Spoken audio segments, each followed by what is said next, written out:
What's going on, boys and girls? What's up, world? Austin John Plays here, and today we're going to be taking a look and some first impressions for Sonic Team Racing, now out for the Nintendo Switch. Now, I picked up Sonic Team Racing because, well, one, I love Sonic the Hedgehog, and two, I love Mario Kart. And I'm going to assume that a large majority of my audience who owns the Switch owns Mario Kart 8 Deluxe. I'm also going to assume that the Mario Kart series is the animated/unrealistic racing game that you've played the most, as have I. With that in mind, I picked up Sonic Team Racing and I wanted to give you some of my first impressions on the game. And you could determine if it's the kind of game that you do or don't want to go buy with your hard-earned bucks or your mom's credit card. When you're watching this video, this game is already released on the Nintendo Switch, as well as Steam, PlayStation 4, and the Xbox One. I've played the Switch version, and that's what I'm going to be talking about. The main story mode here is Team Adventure, where you're going to be spending most of your time. It's where you control one of 3 racers on a team, and you go against other racers whom are on a team of 3 themselves. You're judged on your score as well as an overall team score. And with that blanket statement, the first thing that may come to your mind is, that's baloney. Why am I judged on what some AI does? But that's the thing about Sonic Team Racing. It's not a Mad Max free-for-all like Mario Kart 8 Deluxe. Instead, items are more sparse and you're working together with your team a lot more. Examples of that being, you can draft your own teammates for a speed boost called the slingshot. When executed correctly, this will slingshot you in front of your teammate, and they can slingshot off of you, so on and so forth. And unlike Mario Kart 8 Deluxe, there's a story mode. This is where you're going to be spending a vast majority of your time as soon as you boot up the game. The main story supports 1 to 3 players, and it can be played in docked or tabletop mode. If you're playing by yourself, you can play in handheld. However, handheld does not support 2 or more players. While playing with 2 or more players in story mode, if you choose someone from one team, Sonic for example, then the other players who are playing have to choose racers from the same team, such as Tails and Knuckles. In the story mode, which is a voice acted with still animations of Sonic and the gang, you're going to complete a variety of single races, Grand Prix, and challenge races. There's a guy named Dodonpa who invites Sonic, Tails, and Knuckles to a racing tournament that he's holding, and everyone needs to drive cars. Ho ho ho ho ho! Hello, Blue Hedgehog. I am Dodonpa. I'm glad to see you accepted the honor of my invitation. Are you ready to prove to me that you're the fastest? And then you learn that Amy the Hedgehog, Big the Cat, and 4 chows in a car are also invited for the first chapter of this race. You're introduced to who Dodonpa is, as he being the antagonist. The whole crew is super suspicious of this guy, and he's a tanuki. That's all I have to say about him. The first chapter of the race introduces these 3 characters, and upon completing the chapter, you unlock the 3 characters and you can play as them. This theme of new team being introduced after every chapter follows suit for additional chapters of the story mode.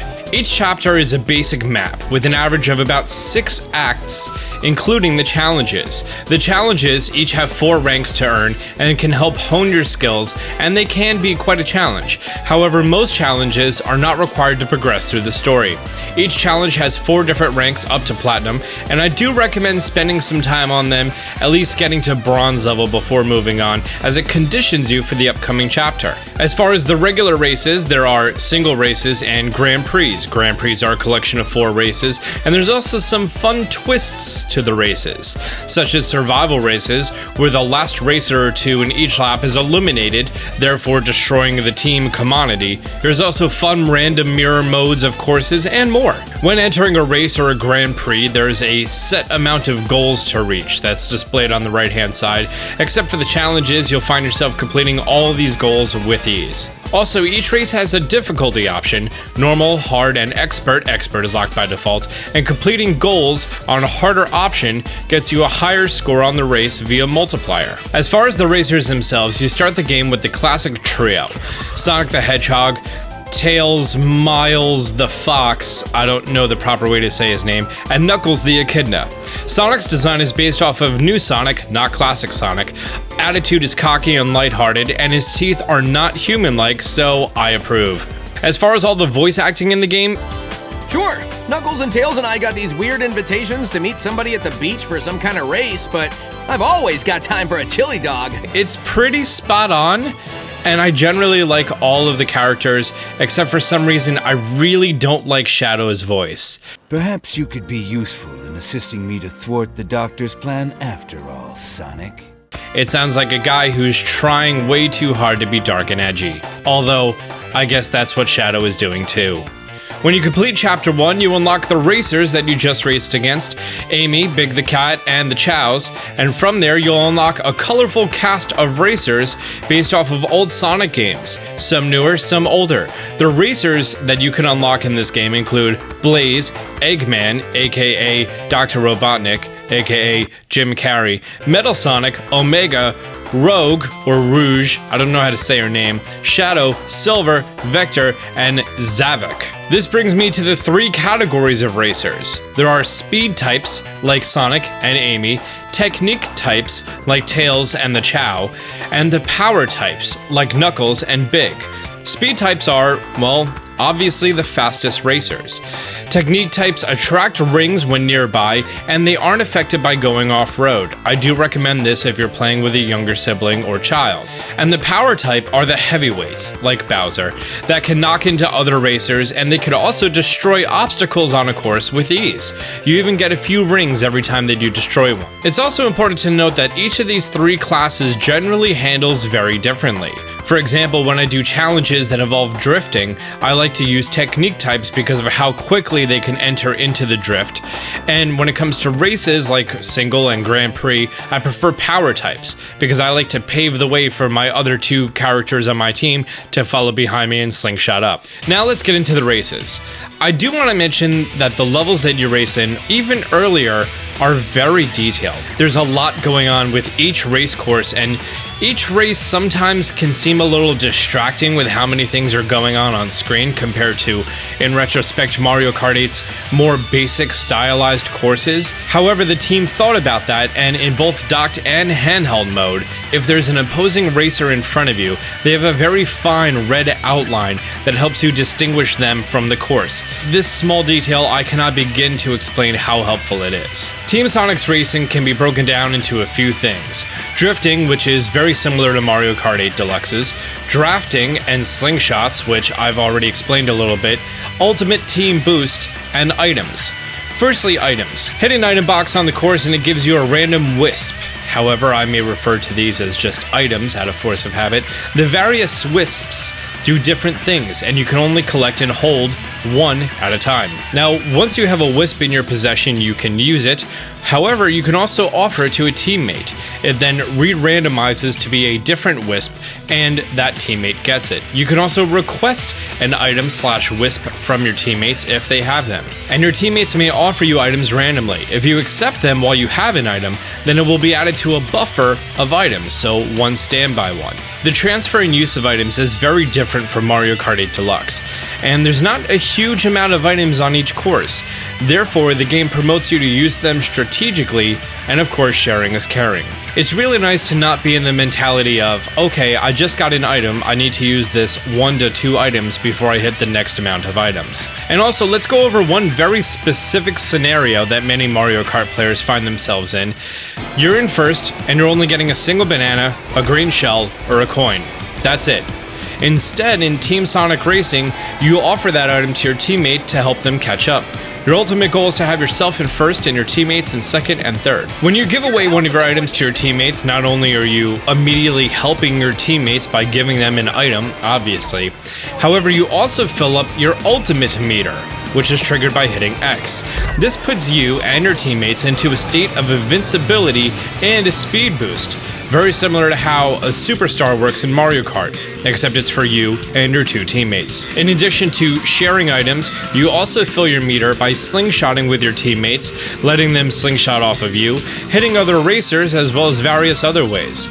Also, performing these actions while in the middle of a team ultimate increases your team ultimate for a short period. Now, when you first boot up the game, the amount of items or wisps that you encounter is it catches you a little off guard, especially if you're not used to them, which it's your first time playing this, so you're probably not. It should also be noted that there are rings on the levels.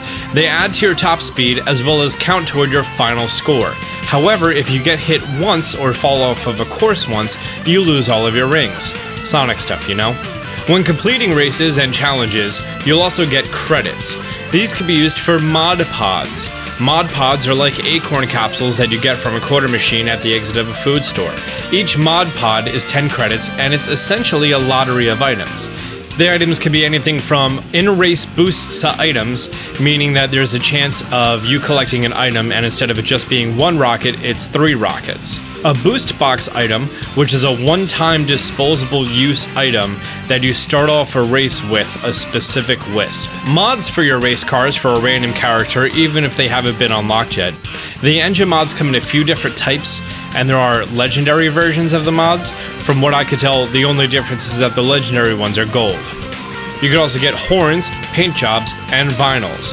That brings us to the garage. In the garage, you can customize your parts of your race car as well as its cosmetics. Also, the music here is really dope.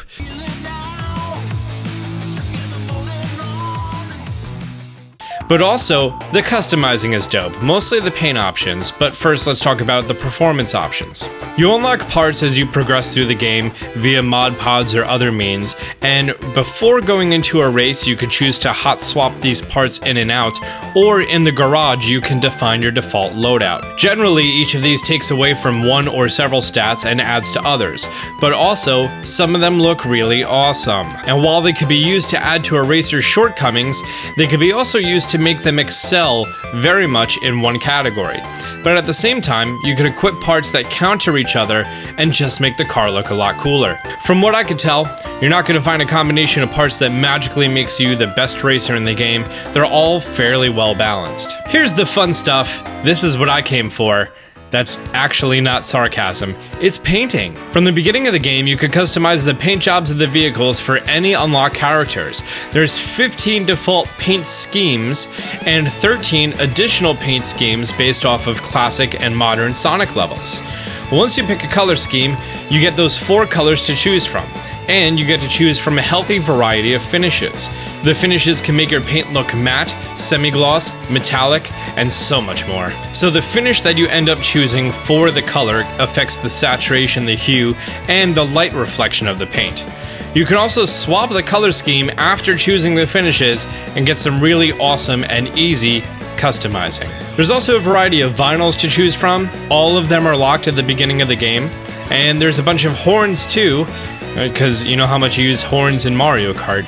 About 2/3 of them are locked from default. I've spent a good 15 minutes here customizing just the cars of the 3 characters that I had available before having any engine parts. Like, I did 2 races and then I came here and then I spent more time here than I've spent racing so far. Let's talk about multiplayer. For local multiplayer, you have a few options here: Grand Prix and single races.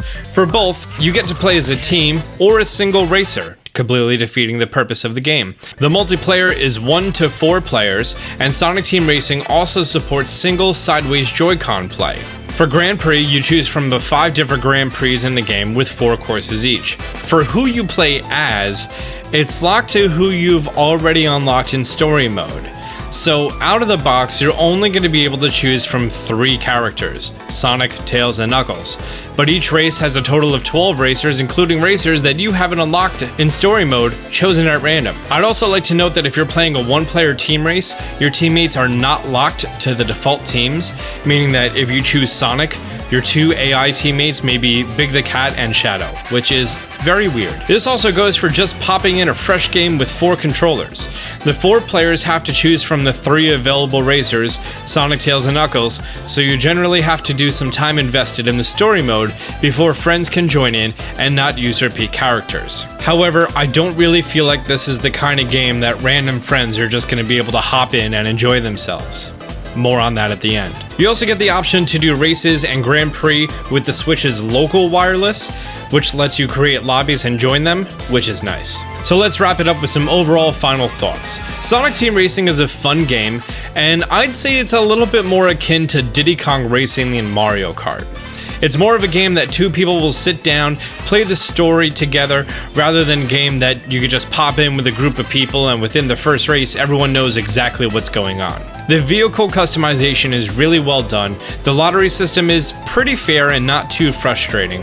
The sense of commodity between the racers on a team is great, and I wish I was 10 and I had a friend who could come over after school and we'd do those races together like I did with Diddy Kong Racing back in the day. The game is only $40 and it runs fairly well on the Switch, except for the slight hiccup of the traffic challenge courses, and sometimes there's this weird tire rendering. The actual racing gameplay is a smooth, stable frame rate and resolution with no slowdowns from what I've seen. So, to sum it up, will it replace Mario Kart 8 Deluxe in your life and your group settings at a party? No. But is it a good 20 to 30 hours of a Sonic story with racing and some fun challenges? Absolutely. If you're looking for a game to play and you're a big fan of Mario Kart 8 Deluxe, but you wish there was more going on with the single player, then this game is definitely for you. If you own Mario Kart only to be in a group setting so other people can join in and play with you, this probably is not the game for you. Again, it is available now. I'm going to leave an affiliate link down below on Amazon if you want to go and buy it from there. Amazon gives me a small cut, but not sponsored or anything else.